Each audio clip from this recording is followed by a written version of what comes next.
ठीक है।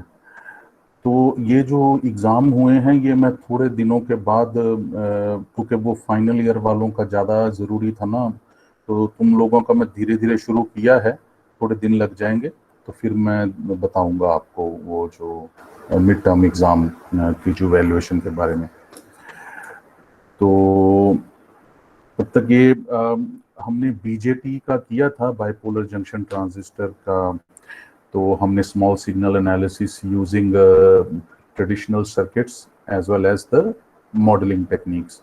तो डिफरेंट मॉडल्स हमने देखे, तो उन मॉडल्स के साथ हमने एनालिसिस भी देखा। अब now we go for the FET, field effect transistor bias analysis.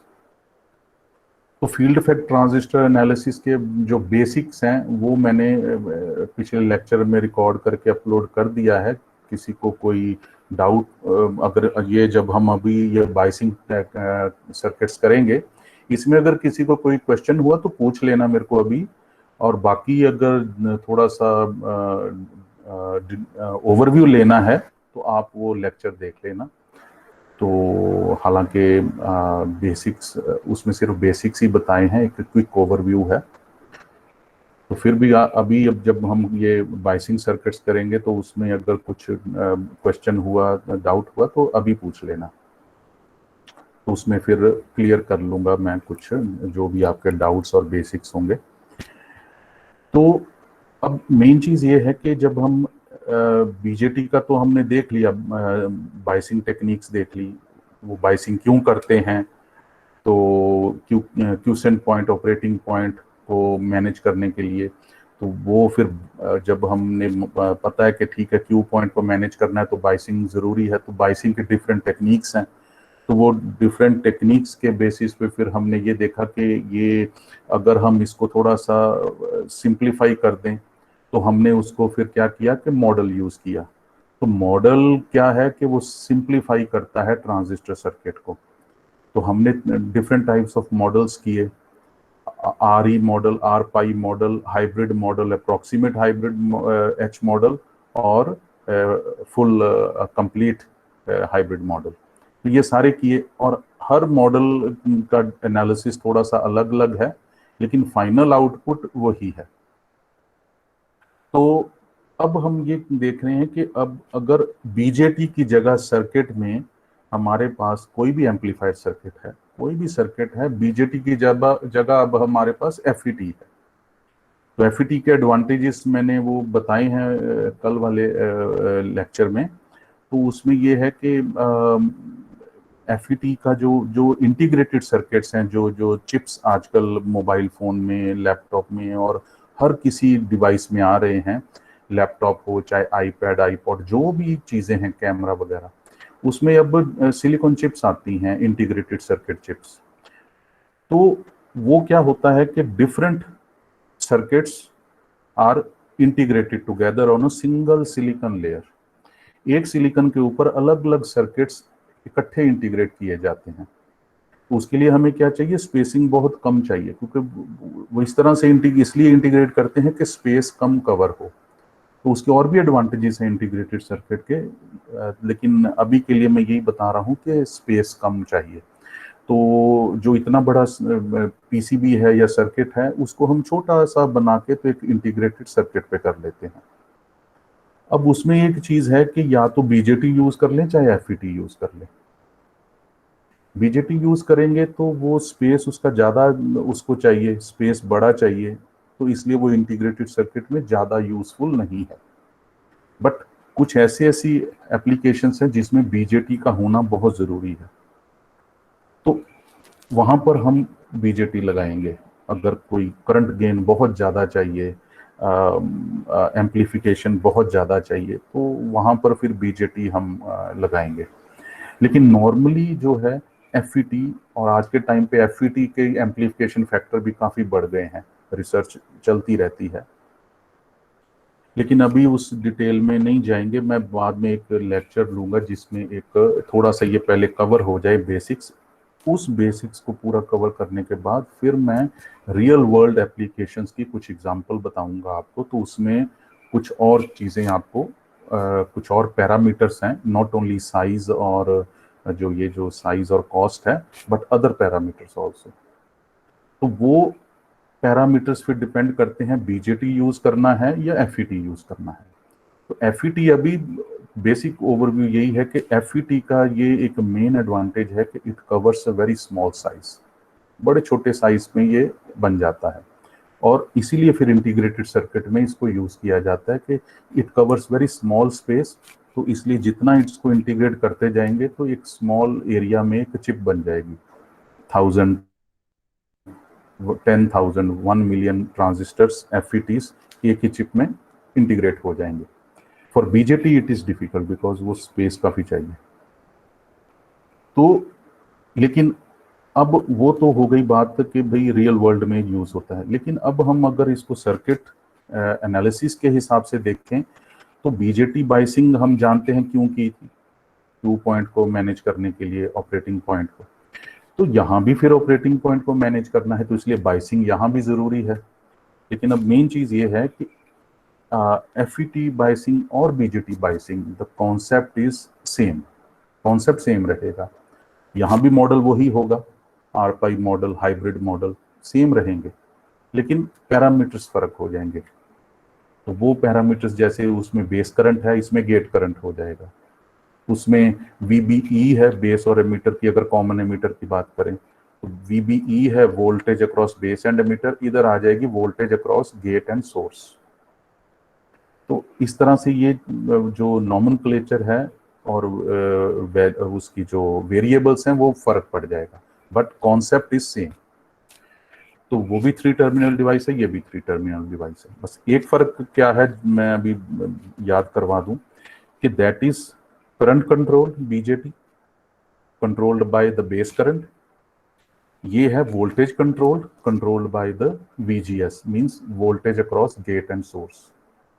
तो यहाँ अब आईबी या आईजी के थ्रू ये कंट्रोल नहीं हो रहा है, ये अब कंट्रोल हो रहा है वीजीएस के थ्रू। तो वो आपको ये याद रखना है, तो ये आगे और चीजें क्लियर होंगी।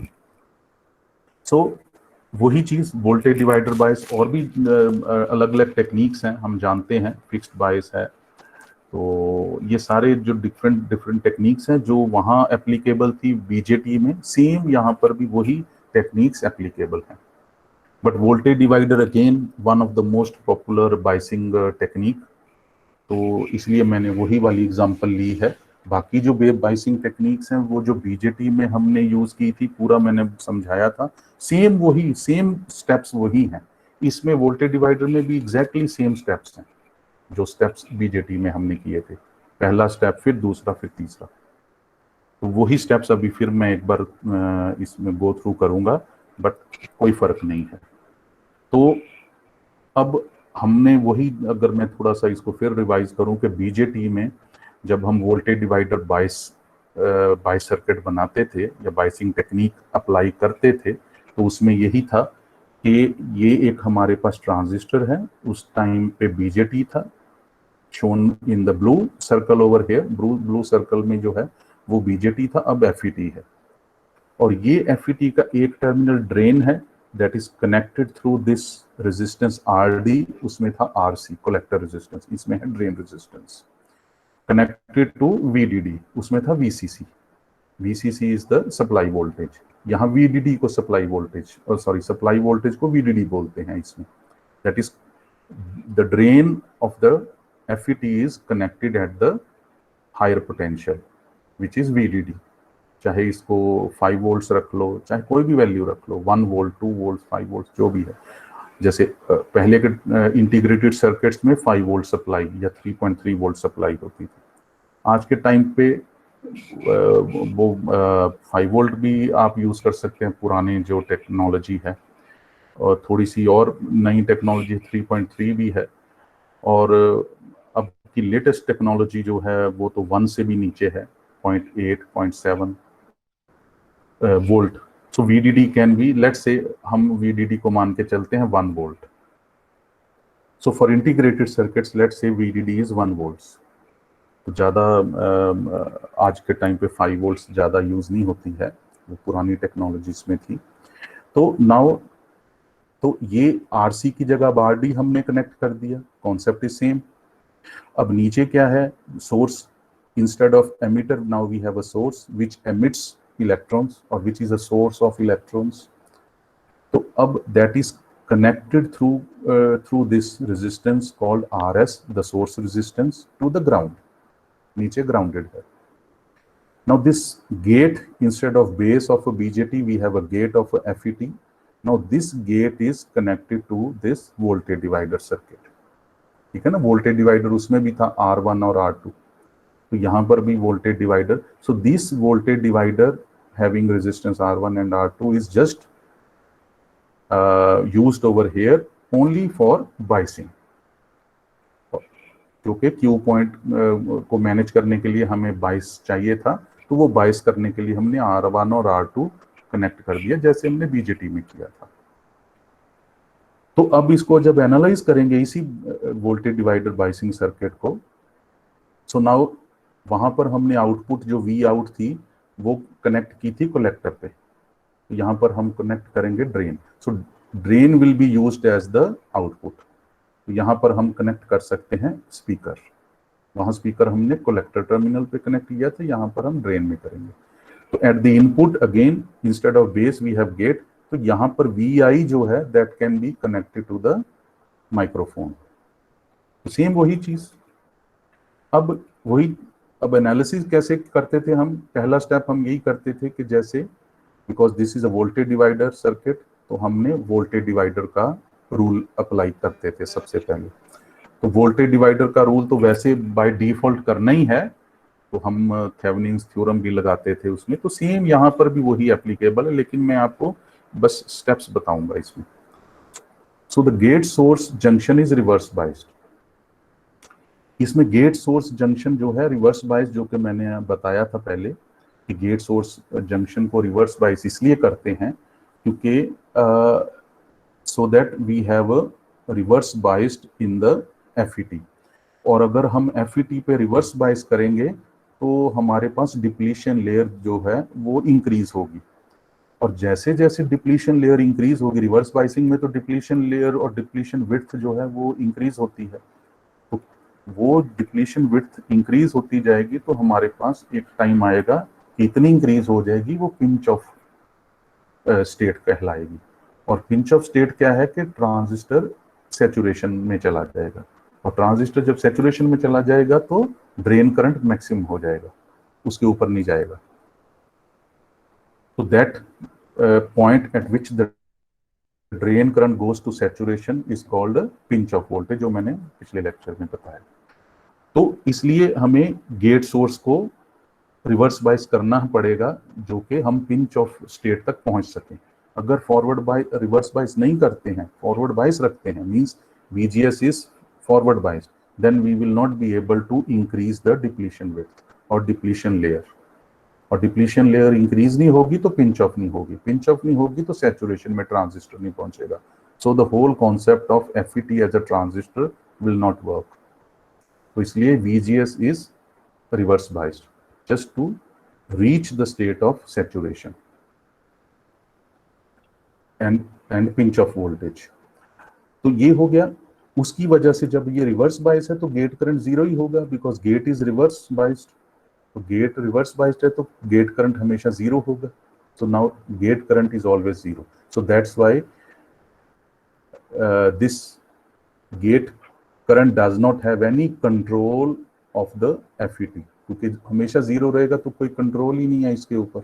Base current was always changing from few micro amperes to larger values of micro amperes, तो इधर चेंज ही नहीं कर सकते, तो it means it we can not control this FET through the current, the gate current, so that's why it's not a current controlled transistor. तो voltage control transistor है ये, वो मैंने कल जैसे बताया था, that just by changing the value of VGS we can change the drain current, we can change the output voltage।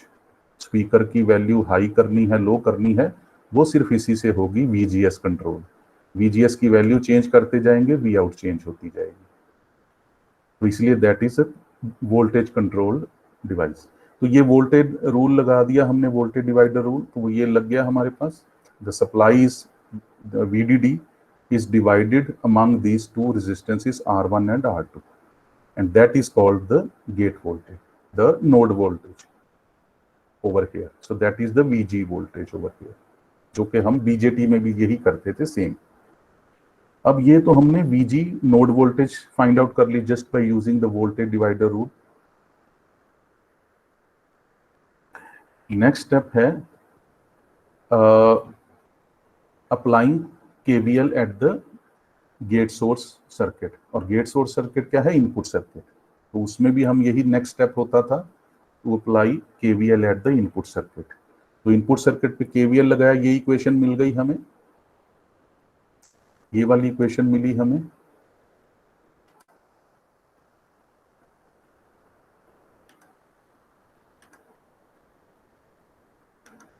तो this equation VG minus VGS minus VRS is equal to 0।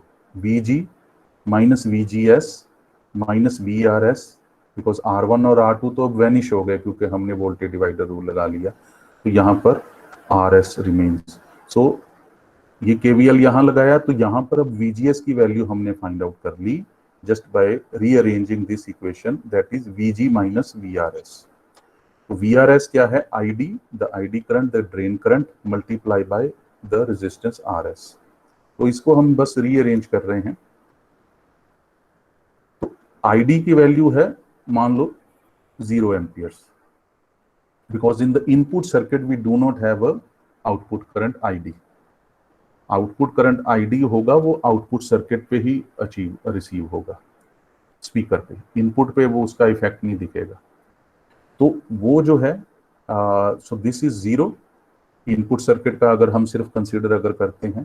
So now this VGS at drain current of 0 is equal to the VG। VG is the node voltage जो यहाँ पर हमने find out की थी। तो ये node voltage जो VG है, that will be equal to VGS, means the voltage across VG and S, that is equal to VG when the drain current is 0। तो ये हम जानते हैं, जब लोड लाइन बनाते थे तो लोड लाइन हम ऐसे ही करते थे कि कलेक्टर करंट 0 कहाँ है और वोल्टेज 0 कहाँ है, दोनों का जो 0 पॉइंट है दोनों को थ्रू मिलाते थे through straight line, that is load line. तो ये हमने फाइंड आउट कर लिया कि जब ड्रेन करंट 0 है, VG will be equal to VGS।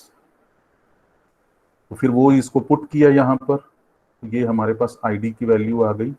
तो ID will be equal to VG by RS when the gate source voltage is 0। ये हम आगे देखेंगे। अभी ये हम सिर्फ रीअरेंज कर रहे हैं इक्वेशंस को, सब्स्टिट्यूट कर रहे हैं कुछ वैल्यूज को यहाँ पर, बस VRS is equal to IDRS, बस रीअरेंज कर रहे हैं सब।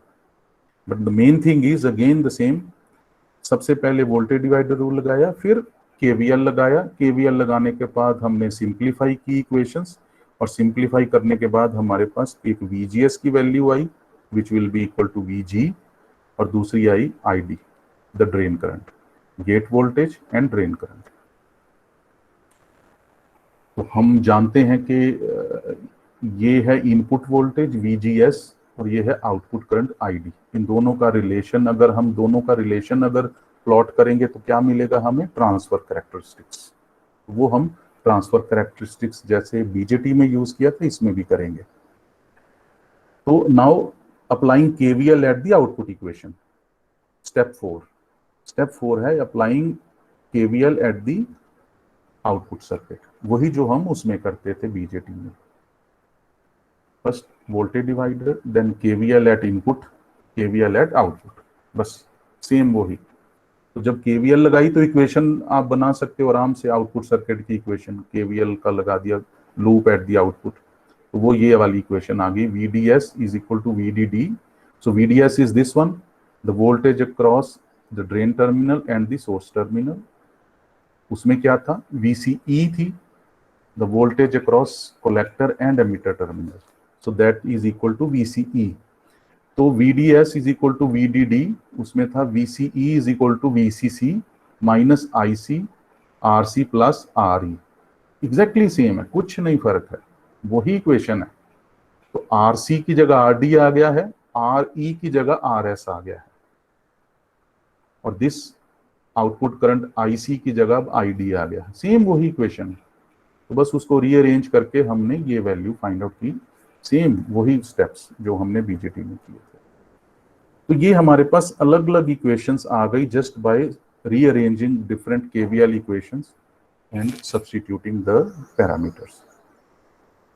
सो नाउ IR1 मीन्स के इसके अक्रॉस कितना करंट है, इसके थ्रू सॉरी, और IR2 दोनों अगर सेम है तो ये हो गया the supply voltage VDD divided by the sum of the resistances.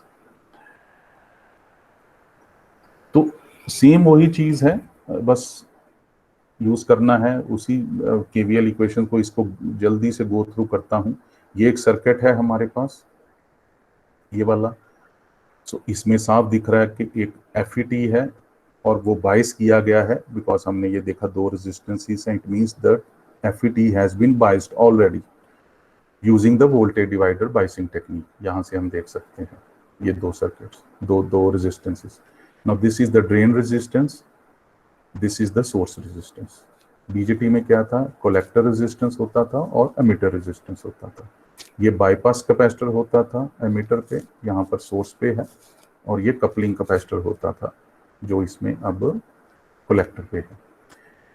तो ये इनपुट कैपेसिटर है। तो अब इसमें हमने ये फाइंड आउट करना है these parameters over here, drain current, drain voltage and else. तो हम शुरू फिर वही करेंगे वोल्टेज डिवाइडर से।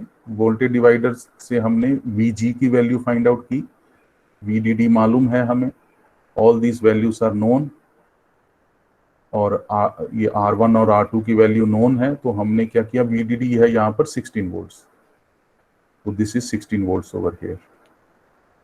ये सारी वैल्यूज यूज करके हमें पता चला VG की वैल्यू आ गई 1.82 volts. So the gate node voltage is 1.82 volts. तो ये 1.82 वोल्ट्स आ गई हमारे पास। अब उसके बाद हमने VGS फाइंड आउट करनी है। VGS हमने जब फाइंड आउट करनी है तो वही चीज VG जो यहाँ फाइंड आउट की है माइनस ID इंटू RS, और फिर उसके बाद हमने क्या करना है, क्योंकि ये हमने KVL इक्वेशन लगाई पीछे, KVL equation eight the input है, वही स्टेप्स जो पीछे किए, वोल्टेज डिवाइडर पहले, फिर उसके बाद KVL, ये KVL इक्वेशन बन गई। तो जो ऊपर VG की वैल्यू फाइंड आउट की वो यहाँ पुट कर दी। Again the next thing, KVL at the output, the next step, वो आउटपुट पे हमने आउटपुट सर्किट जो है, आउटपुट लूप जो है उसका KVL लिया। तो ये सारी values are given, all these values हमने यहाँ सब्स्टिट्यूट की। ये सब्स्टिट्यूट करके हमें ये वैल्यू मिली 10.24 volts is the drain node voltage over here. यहाँ पर जो ड्रेन नोड वोल्टेज है वो दैट इज दिस 10.24 वोल्ट्स। तो सोर्स वोल्टेज कितनी हो गई, ID इंटू RS, जो ड्रेन करंट यहाँ फ्लो कर रहा है, multiply by this, so that is the voltage drop across this resistance. So the voltage drop across this resistance will be equal to the source voltage, वो ये हुई 3.6 volts. VDS फिर यहीं से हमने फाइंड आउट कर लेना है। तो जब हमने KVL अब यहाँ पर यूज की, KVL ऊपर की थी not including the source resistance, but यहाँ पर हमने अब KVL यूज किया इंक्लूडिंग द सोर्स रेजिस्टेंस। तो उसकी ये वोल्टेज ड्रॉप हुई 6.64।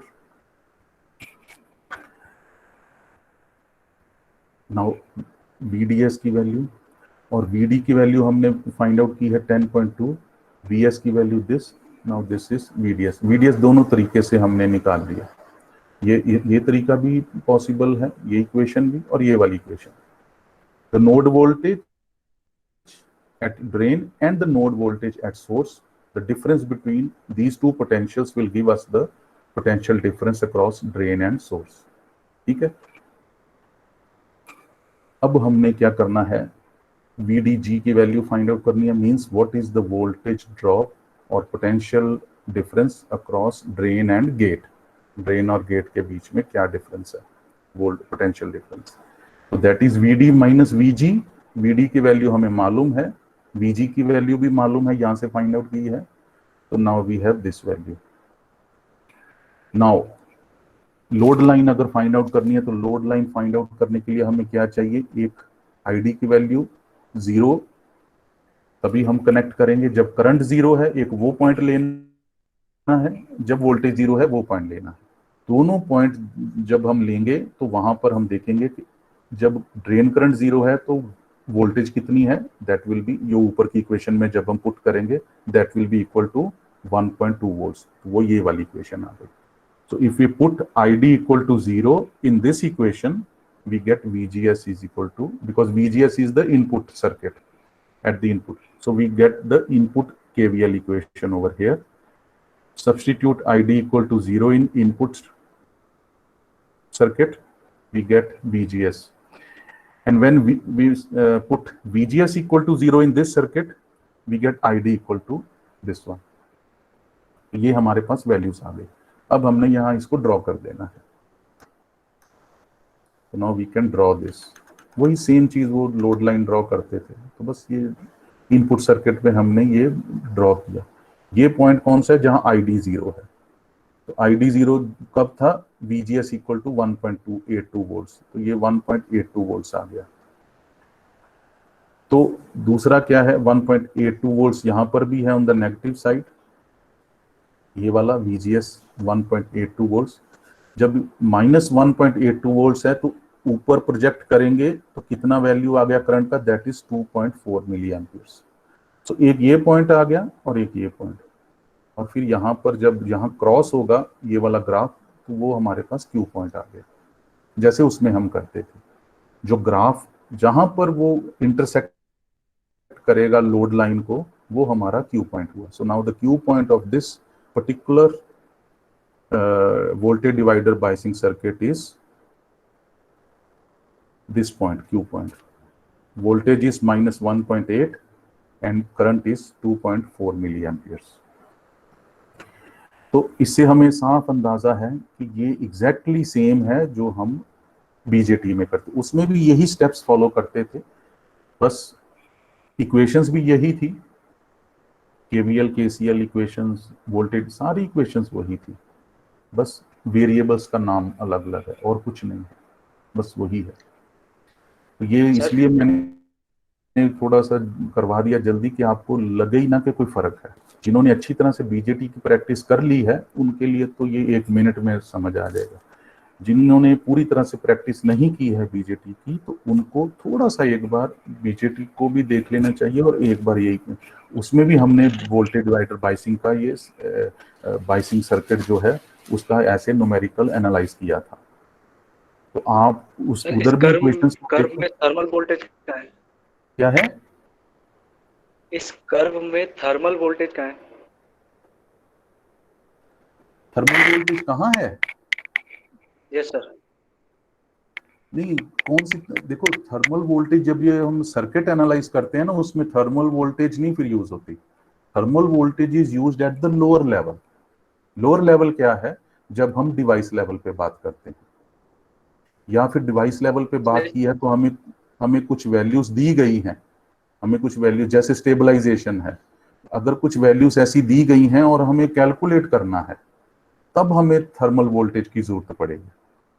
जब ये ऑलरेडी अपर लेवल पे वैल्यूज दी गई हैं, अपर लेवल, एग्जांपल देता हूं, एक है सेमीकंडक्टर लेवल, जहां सिलिकॉन की बात होती है, डोपिंग कितनी है, डोपिंग के बेस पे थर्मल वोल्टेज बनती है, तो भाई कितना है, डोपिंग ज्यादा है, डोपिंग कम है, वो डिवाइस लेवल हुआ।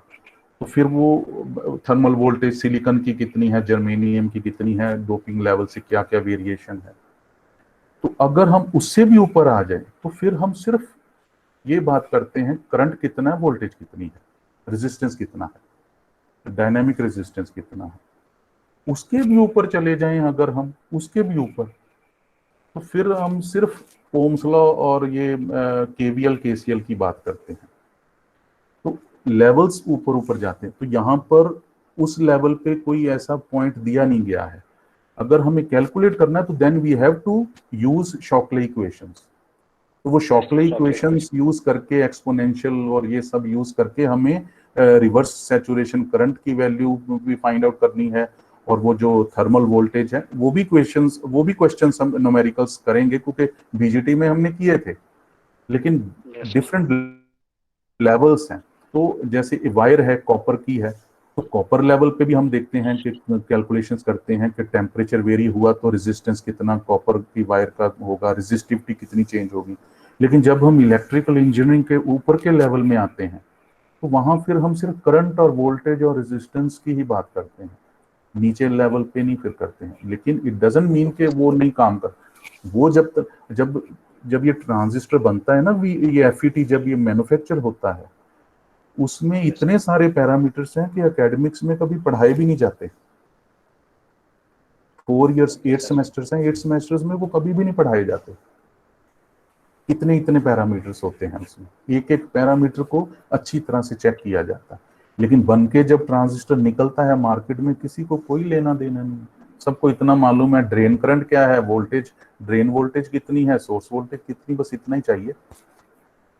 तो ये वाला ओके जो सर। सर्किट न्यूमेरिकल मैंने किया है, ये अपर लेवल पे है कि ओनली करंट एंड वोल्टेजेस और रेजिस्टेंसेस। थर्मल वोल्टेज की ओके सर। एग्जांपल हमने बीजेटी में की थी, इसमें भी हम कर लेंगे एक आधी। तो वो उसमें क्या होगा कि आपको फिर वो वैल्यूज खुद फाइंड आउट करनी है, यहाँ गिवन है सारी values, all values are given. तो वहां पर फिर ओके हमें सर। खुद वो शॉकले इक्वेशंस वगैरह यूज करके खुद कैलकुलेट करनी है, लेकिन वो अलग ओके सर। न्यूमेरिकल है, वो हम कर लेंगे बाद में। ओके मे सर। बी एक बार ये वाला हो जाए तो मैं न्यूमेरिकल्स एक दो करवाऊंगा, तो उसमें वो भी करवाऊंगा फिर। Okay sir. तो और वो क्या है, ये हमने एक ग्राफिकल मेथड है ये वाला, जैसे हमने दिखाया, मतलब ये, और मैथमेटिकल मेथड ऊपर है, और मैथमेटिकली भी हमने ये फाइंड आउट कर लिया आइडिया, और ग्राफिकली भी ये कर लिया। लेकिन मैथमेटिकली ही सही है, क्योंकि ग्राफिकली तो सिर्फ लैब में हो सकता है, पेन और पेपर पे नहीं होना आसान है। तो ये है, तो थर्मल वोल्टेज जो है वो सिलिकॉन एफईटी है ये, अगर तो thermal voltage will remain the same. अगर बीजेटी भी सिलिकॉन से मटेरियल से बना हुआ है, एफईटी भी सिलिकॉन मटेरियल से बना हुआ है, तो फिर वो थर्मल वोल्टेज वो ही रहेगी। लेकिन उसका न्यूमेरिकल भी मैं करवाऊंगा बाद में, वो मुझे यहाँ मैं लिखूंगा तो वो फिर करवाऊंगा। और कोई क्वेश्चन है?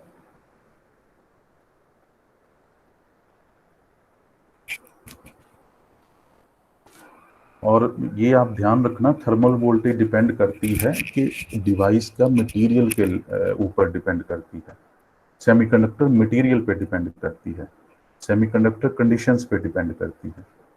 और अगर हम सर्किट लेवल पे काम करते हैं तो वो डिवाइस लेवल पे फिर बात हो गई फिजिक्स वगैरह में। लेकिन हम अगर इंजीनियरिंग की बात करते हैं तो वो बेसिकली ज़्यादा तौर पे सर्किट लेवल पे बात होती है। तो ये मैंने प्योर सर्किट लेवल का न्यूमेरिकल करवाया है। कोई और क्वेश्चन हो तो पूछना। अब सेम वही चीज़ जो हमने बीजेटी में किया था, फिक्स्ड बायस जो सर्किट टेक्निक है, तो उसका भी सेम वही चीज़ केवीएल के, इसलिए मैं करवाऊंगा नहीं, क्योंकि ये हम बीजेटी में भी कर चुके हैं। और अभी मैंने वो वोल्टेज डिवाइडर सर्किट का करवाया। मैंने वोल्टेज डिवाइडर सर्किट इसलिए ये एग्जांपल करवाया है कि voltage divider is little bit complex compare to the fixed bias. Fixed bias is very easy, तो वो आप इजीली देख सकते हैं, वही स्टेप्स हैं। अब सारे 4 टेक्निक्स हैं, चारों की चारों तो मैं रिपीट नहीं करूंगा, लेकिन एक आ गया ना समझ। उस बीजेटी में मैंने की थी, दोनों दो दो करवाई थी बीजेटी में, तो सिमिलर हैं। तो उसमें यही स्टेप्स करने हैं आपको, ये याद रखना, वही स्टेप्स जो उसमें भी थे, स्टेप्स नहीं चेंज होंगे, स्टेप्स वही रहेंगे यही वाले।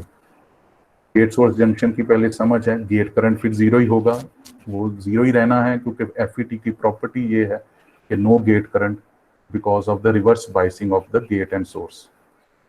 तो इसलिए फिर वोल्टेज डिवाइडर से हम शुरू करेंगे, वोल्टेज डिवाइडर के बाद केवीएल एट इनपुट, उसके बाद substituting, rearranging and simplifying the equations, क्योंकि ये इक्वेशंस को हम अलग अलग तरह से सिंप्लीफाई कर सकते हैं depending upon our numerical.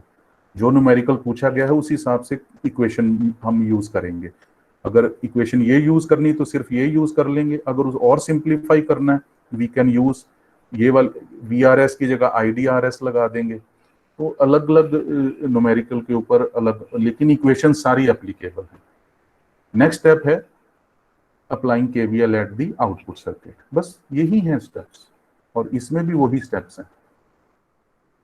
Numerical में भी हमने वही स्टेप्स किए सारे। पहला स्टेप डिवाइडर रूल, दूसरा KVL एट इनपुट, फिर KVL एट आउटपुट, जो BJT में किया। और यहाँ पर भी फिक्स्ड बायस में भी सेम एग्जैक्टली, ये आपके लिए ट्यूटोरियल है, होमवर्क। तो same exactly again the same thing, ये वाला IG0 सबसे पहले, because property of FET says no gate current because of reverse bias. फिर ये KVL एट इनपुट, वही चीज, sum of all voltage is 0। So KVL at input, फिर KVL at output, वही चीज है। तो फिर उसकी एग्जांपल हम सेम वैसे ही कर सकते हैं, और ये वाले सारे सेम स्टेप्स हैं। तो ये वाला शॉकले जो इक्वेशन है यहाँ पर, ये जो शॉकले इक्वेशन है, ये शॉकले इक्वेशन यहाँ यूज क्यों करनी पड़ी है? क्योंकि हमें ये मालूम है कि ड्रेन सैचुरेशन करंट गिवन है, उसमें ड्रेन सैचुरेशन करंट का कोई कॉन्सेप्ट था नहीं पिछले न्यूमेरिकल में, देयर वाज नो इन्वॉल्वमेंट। जो न्यूमेरिकल में पूछा उस हिसाब से हमें, यही तो इंजीनियरिंग है कि फॉर्मूले हमारे पास 10 हैं, लेकिन कौन से न्यूमेरिकल में कौन सा फॉर्मूला एप्लीकेबल है या कौन सा यूज करना है, वो ही हमें पता होना चाहिए। That is engineering. तो अब इसमें ड्रेन सैचुरेशन करंट जो है वो दिया गया है ड्रेन करंट का, तो then we can use this equation. So drain saturation current, pinch off voltage use करनी है तो वो पिंच ऑफ वोल्टेज के हिसाब से। So now based on this we get this question point of drain current.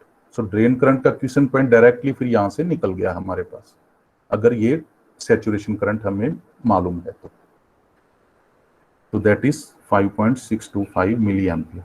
फॉर्मूले वही हैं, लेकिन कौन सा कहाँ यूज करना है depends upon the numerical, depends upon the problem. ये हो गया। तो यहाँ पर भी हमने Q पॉइंट फाइंड आउट कर लिया। तो drain current using this Shockley equation, drain current पता चल गया। उसी के बेसिस पे हमें अगर ग्राफिकली इसको वर्टिकल लाइन को यहाँ प्रोजेक्ट करो तो ये मिल जाएगा हमारे पास वोल्टेज। तो वोल्टेज और करंट का जो कोऑर्डिनेट है that is the Q point. तो डिजाइन का भी सेम वही है कि सेम न्यूमेरिकल है। तो अगर हमें डिजाइन का मतलब वो एनालिसिस था कि हमें वैल्यूज फाइंड आउट करनी थी उसकी, करंट की, वोल्टेज की। इसमें ये है कि हमें डिजाइन और एनालिसिस में फर्क क्या है दो में, ये एनालिसिस था। एनालिसिस क्या है कि the complete circuit is already given, resistance की वैल्यू ऑलरेडी लोगों ने कैलकुलेट की है, मान लो किसी इंजीनियर ने कैलकुलेट करके ये दे दी है, सप्लाई वोल्टेज भी कैलकुलेट करके दे दी है, और ये सारी चीजें कैलकुलेट करके ऑलरेडी सर्किट में दे दी है।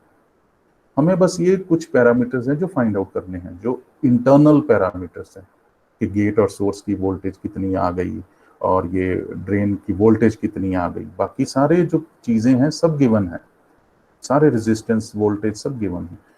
अब डिजाइन में क्या चीज है? डिजाइन में ये चीज है कि रेजिस्टेंस की वैल्यू अननोन है। तो वो कंडीशंस ऐसी दी गई हैं कि ये कंडीशंस हैं, इन कंडीशंस पे क्या क्या रेजिस्टेंस की वैल्यू आप यूज करोगे इस सर्किट। तो आपको अभी डिजाइन करना है ये circuit based on the conditions. In conditions पे कौन कौन से रेजिस्टेंस वैल्यू आप सर्किट में लगाओगे, तो इसलिए इसको फिर डिजाइन बोला गया। वो डिजाइन ऑलरेडी है, लेकिन उसमें एनालिसिस करना कि कितना करंट है, कितनी वोल्टेज है। तो ये है। तो इसमें भी सेम वही चीजें करनी है, सेम KVL KCL यूज करना है। और जैसे हम KVL KCL में कोई एक अननोन रेजिस्टेंस है तो वही अननोन हमने फाइंड आउट करना है। तो ये आप एक बार करके देखो, अगर इसमें डाउट आता है तो मैं फिर क्लास में पूरा डिटेल में बताऊंगा। हालांकि एग्जैक्टली सेम है, वही KVL KCL लगाना है, ये वाला बिल्कुल सारा। देखो वही चीजें KVL KCL Ohm's law, voltage divider, current divider rule, ये 5 ही इक्वेशंस हैं जो आपको इलेक्ट्रॉनिक सर्किट सिमुलेशन में यूज करने हैं। तो ये देखो, ये वाला केवीएल यूज हुआ, ये वाला ओम्स लॉ यूज हुआ, बस ये 2 इक्वेशंस हैं, बस बेस्ड ऑन द रिक्वायरमेंट। तो यहाँ से आर डी की वैल्यू फाइंड आउट फिर हो गई 3.3 किलो ओम्स, और आर एस की वैल्यू जो कि अननोन थी इसमें, दैट इज, तो वो कहने का उसका ये मतलब है कि हमें ये पिंच ऑफ 5 वोल्ट पे लेके आनी है, 3 वोल्ट है, तो पिंच ऑफ हमें इस वोल्टेज पे लेके आनी है। तो पिंच ऑफ का मतलब क्या है कि करंट फ्लो जो है अब सैचुरेशन पे पहुंच गया है। तो वो ये कह रहा है कि हमारे पास एफईटी है जिसको हमने सैचुरेशन पे लेके आना है, और वो जब सैचुरेशन कंडीशन पे पहुंचेगा उसमें उस वक्त करंट होगा 8 मिली एम्पियर्स, 6 मिली एम्पियर्स, और वोल्टेज होगी 3 वोल्ट्स। तो हमें अब इस पॉइंट पे पिंच ऑफ पे जब ये सर्किट को लेके आना है, तो आप बताओ कितना रेजिस्टेंस यूज करना पड़ेगा। तो आप डिजाइन करो इस सर्किट को कि ये हमारी रिक्वायरमेंट है, और आप कैलकुलेट करके बताओ इस रिक्वायरमेंट के लिए क्या रेजिस्टेंसेस यहाँ पर हम लगाएं जिससे कि हमारी जो ड्रेन सैचुरेशन करंट है 6 मिली एम्पियर हमें मिल जाए। और वो 6 मिली एम्पियर किसी सर्किट में जरूर है, मान लो मोटर कंट्रोल है, स्पीकर कंट्रोल है, तो उसमें वो सैचुरेशन करंट शायद 6 मिली एम्पियर जरूरत होगी। तो वो कह रहा है कि भाई हमारे पास डिजाइन ऐसा है कि 6 मिली एम्पियर चाहिए हमें, तो बस केवीएल केसीएल लगा के तो then we can easily find out. तो ये आप इजीली देख सकते हो, ये सिर्फ केवीएल लगाया यहाँ पर। तो sum of all the voltages are 0, वो ये सारा ही है। ओके, फिर भी किसी को सर्किट ये एनालिसिस में इशू प्रॉब्लम आती है तो आप मुझे बताना, तो ये मैं करूँगा। लेकिन वेरी सिंपल, आप इसको इजीली मैंने समझा दिया, आप आराम से कर सकते। सिर्फ 2 इक्वेशन, ओम्स लॉ और केवीएल। ठीक है, एनी डाउट?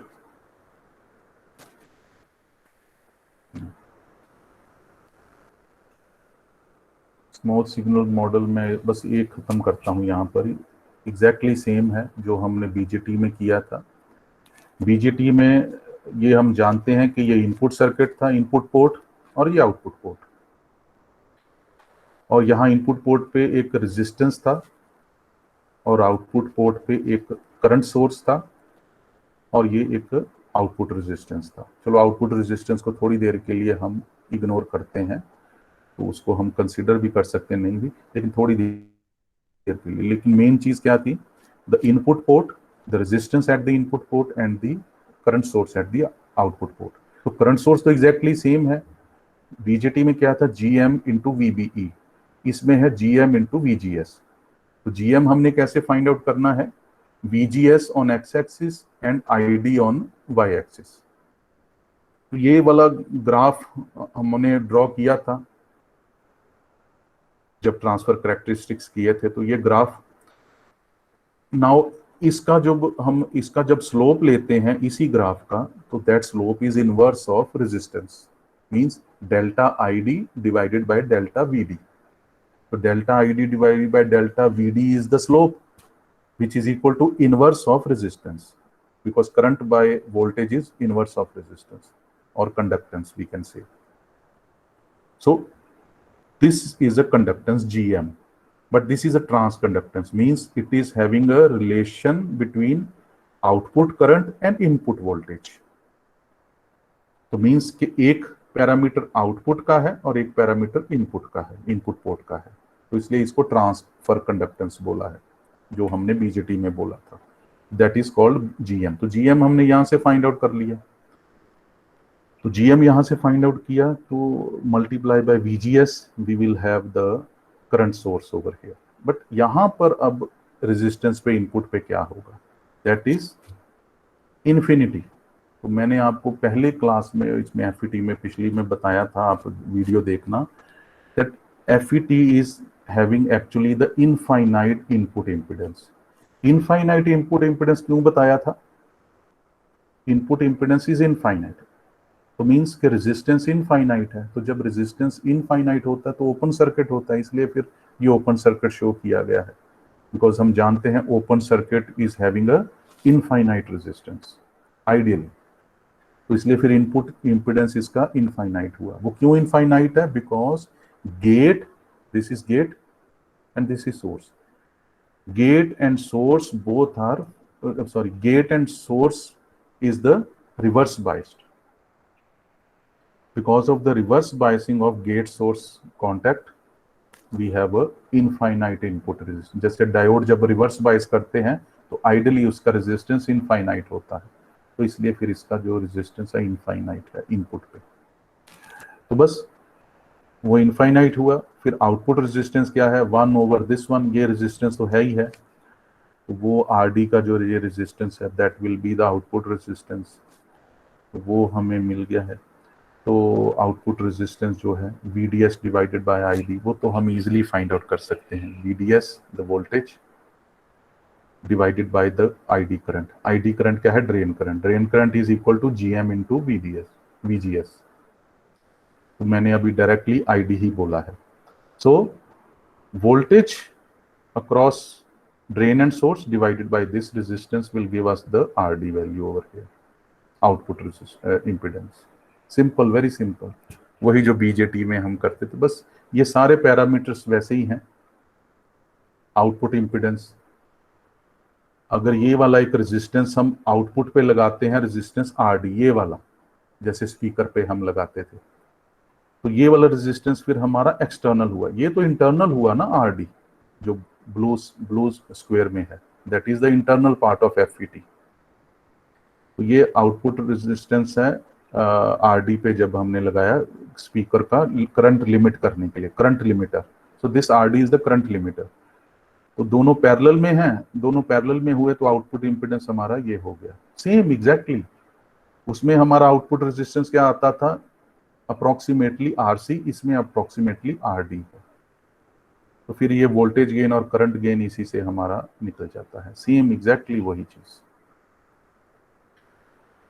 तो ये वही क्वेश्चंस हैं। ये वोल्टेज डिवाइडर का कॉन्फ़िगरेशन आ गया, सेम वही। तो ये है, ये फिर इसका ये बाद में करेंगे numerical. Any doubt? No sir. मैंने ये ज़्यादा डिटेल में समझा दिया है, लेकिन आगे फिर जब हम करेंगे तो इजीली इसको गो थ्रू करते जाएंगे, ज़्यादा डिटेल में ज़रूरत नहीं पड़ेगी। तो आप पिछले वाला लेक्चर देखना, उसमें थोड़ा सा अगर इसमें डाउट रहा है किसी पॉइंट का, तो पिछले वाले लेक्चर में ऑलरेडी बेसिक बैकग्राउंड दी है, तो वो एक बार देख लेना। बेसिक बैकग्राउंड कि इनपुट गेट और गेट सोर्स क्या है, रिवर्स बाइस है, आईजी करंट 0 है, ये चीज़ें हैं बस, और तो बाकी तो ठीक है। और आगे फिर ये बड़ा इजी हो जाएगा, तो आगे और इजी हो जाएगा, क्योंकि आगे फिर ये ज़्यादा डिटेल में, अब तो मैंने ये 5-6 स्लाइड्स पे ही घंटा लगा दिया, अब उसमें ज़्यादा ज़रूरत नहीं पड़ेगी आगे आने वाले में। आगे में फिर आपको केवीएल केसीएल, तो मुझे अब मैं सोचता हूँ आगे आने वाले टाइम में जो इतना भी सिलेबस बचा है, मैं केवीएल केसीएल सिर्फ बोल दूं कि केवीएल, मैं पूरा एक एक इक्वेशन के ऊपर टाइम लगाऊंगा तो वो देखो कितना 1 घंटा लग जाता है हर बार केवीएल पे, क्योंकि क्वेश्चन पूछ लेते हैं ना स्टूडेंट कि ये केवीएल कैसे आई, वो केवीएल। ये आपको अब मैं बार बार बताते तो ऐसे लगता है जैसे बेसिक थ्योरी ही अभी कर रहे हैं, इलेक्ट्रिकल थ्योरी।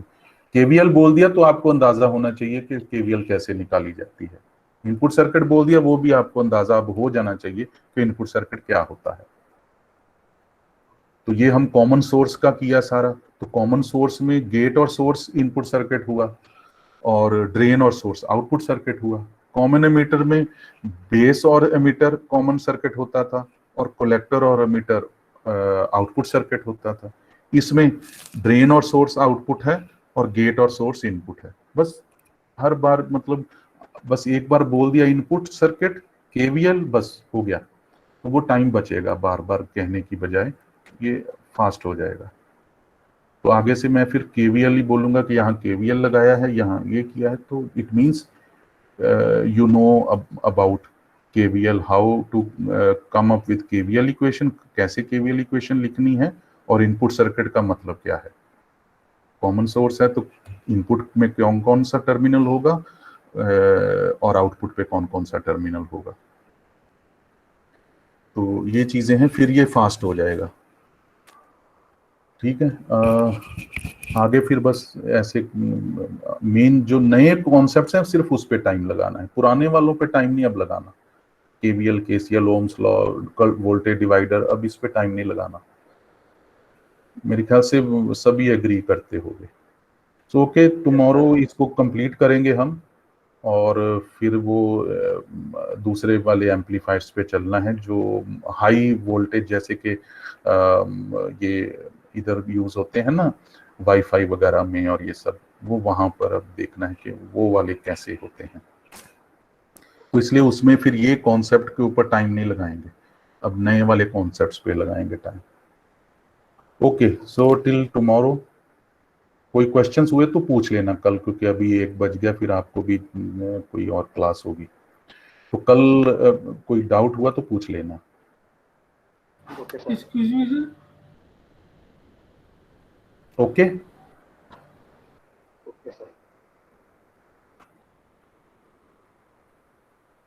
कोई और तो नहीं है ना अभी क्वेश्चन? No sir. अच्छा, पेपर कैसा गया था सबका, जो मैं कल ही पूछता हूँ? कोई मुश्किल तो नहीं था? No sir. No sir. अभी आवाज भी नहीं आ रही है, चलो कल ही बात करते हैं। Okay, thank you sir. Thank you sir. शुक्रिया सर।